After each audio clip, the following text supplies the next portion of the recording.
प्यार एक खूबसूरत एहसास है, लेकिन प्यार तभी तक खूबसूरत बना रहता है जब तक कि यह दो लोगों के बीच हो। जब प्यार के बीच तीसरा कोई आता है तो यह काफ़ी खतरनाक और खौफनाक हो जाता है और उसका अंजाम काफ़ी दर्दनाक होता है।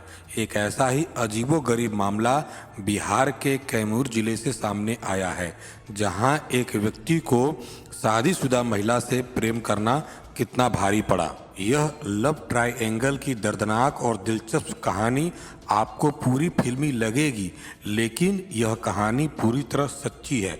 लास्ट तक बने रहें, जानते हैं पूरा मामला क्या है। दोस्तों नमस्कार, स्वागत है आपका हमारे YouTube चैनल पर।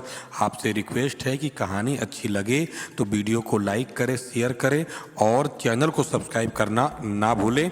तो शुरू करते हैं आज की सच्ची कहानी। उत्तर प्रदेश के प्रयागराज के मेजा थाना के अंतर्गत एक गांव पड़ता है परानीपुर, और इसी गांव में एक अभिषेक पांडे नाम के शख्स रहते थे। उम्र 32 साल। अभिषेक पांडे बिहार के कैमूर जिला मोहनिया में चोला मंडल फाइनेंस कंपनी में ब्रांच मैनेजर थे।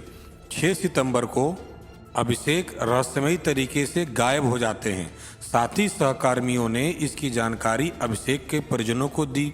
7 सितंबर को अभिषेक पांडे के चाचा दिनेश चंद्र ने थाने पहुंच करके अपने भतीजे का अज्ञात लोगों के द्वारा अपहरण का मामला दर्ज कराया गया।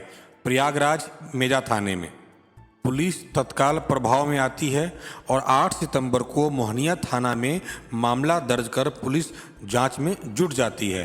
पुलिस जब जांच कर रही होती है तब कई रहस्यमयी चीज़ें सामने निकल कर के आती हैं।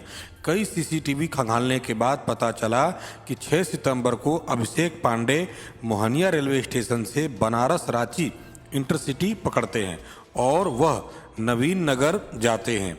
उनके साथ में एक महिला भी थी और उसके बाद में अभिषेक पांडे का पता नहीं चलता। और 14 सितंबर लगभग 7 दिन के बाद अचानक अभिषेक का शव नवीनगर औरंगाबाद नहर में मिला। पुलिस को जब यह सूचना मिली तो पुलिस के पैरों तले जमीन खिसक गई। पुलिस ने तुरंत उस महिला के बारे में पता लगाना शुरू कर दिया। आखिरकार वो महिला कौन थी और अभिषेक से उसका क्या संबंध था। यही जानने के लिए पुलिस ने बहुत सारे सीसीटीवी खंगाले और अभिषेक पांडे का फ़ोन का सीडीआर निकाला गया। और तब जब निकाला गया तब पता चला कि एक नंबर से अभिषेक घंटों बात करते थे, लगभग 2 साल से। और जब उस नंबर को ट्रैक किया गया तो वह मोबाइल नंबर सुनीता नाम की महिला का था। पुलिस ने दबिश डाल करके सुनीता को गिरफ्तार किया और उससे जब पूछताछ की, शुरुआत में सुनीता ने पुलिस को काफ़ी गुमराह करने का प्रयास किया, लेकिन जब पुलिस ने सख्ती दिखाई तो वह टूट गई और अपना जुर्म कबूल किया। और उसने जो कहानी बताई वह चौंकाने वाली थी और उस कहानी को सुन करके सभी के होश। दरअसल अभिषेक पांडे मोहनिया में किराए के मकान में रहते थे। जहां वह किराए के मकान में रहते थे उसी मकान में किराए पे सुनीता नाम की एक खूबसूरत शादीशुदा महिला भी रहती थी। पति से झगड़ा होने के बाद वह महिला अकेले रहती थी। आखिरकार धीरे धीरे समय गुजरा तो अभिषेक पांडे को सुनीता से प्यार हो गया। दोनों आपस में बात करने लगे, मिलने लगे और घंटों फोन पे बात करने लगे और दोनों अक्सर शारीरिक संबंध भी बनाने लगे।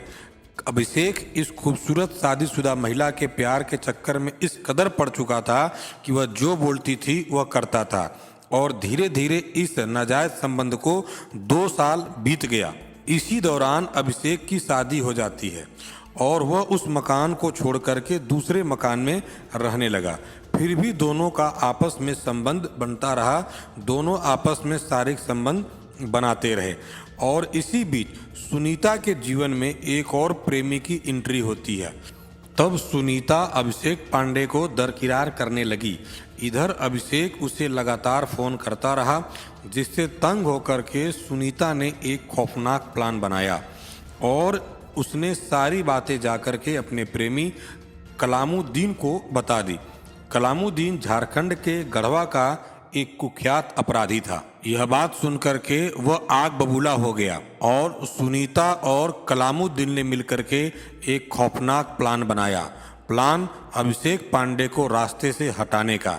इसी प्लान के तहत 6 सितंबर को सुनीता ने अभिषेक को एक गाड़ी का फाइनेंस कराने के लिए और घूमने के लिए बुलाती है और घूमने के बहाने से मोहनिया से नवीन नगर उसको लेकर के आती है, जहां पहले से ही कलामुद्दीन और उसका दोस्त मौजूद होते हैं। कलामुद्दीन अभिषेक को बाइक पर बैठने का इशारा करता है। अभिषेक पांडे बाइक पे बैठ जाता है और कलामुद्दीन और उसका दोस्त उसको लेकर के चले जाते हैं और प्लान के तहत कलामुद्दीन ने अभिषेक पांडे को मौत के घाट उतार दिया और उसे मार करके कोयल नदी में फेंक देता है और 7 सितंबर को सुनीता को फ़ोन करके कहता है कि हमने अभिषेक पांडे को रास्ते से हटा दिया, हमारे बीच जो आएगा वह मारा जाएगा। मोहनिया डीएसपी दिलीप कुमार ने बताया कि मामला प्रेम प्रसंग से जुड़ा हुआ है। महिला प्रेम प्रसंग में तंग करने का आरोप मृतक पर लगा रही है। पुलिस अपने तरीके से जांच में लगी है। पुलिस को लगता है कि महिला से पैसे का लेन देन था, महिला पैसा देना नहीं चाहती थी, इसीलिए यह हत्या कराई गई। आरोपियों की गिरफ्तारी में पुलिस लगातार छापेमारी कर रही है। तो दोस्तों, ये थी आज की सच्ची कहानी। यह कहानी सुनाने का मकसद किसी को परेशान करना नहीं है, बल्कि समाज के अंदर जागरूकता फैलाना है, जिससे आप अपनी और अपनों की सुरक्षा स्वयं कर सके। तो मिलते हैं फिर एक नई कहानी के साथ। तब तक के लिए सतर्क रहें, सुरक्षित रहें, अपना ध्यान रखें। आपका धन्यवाद।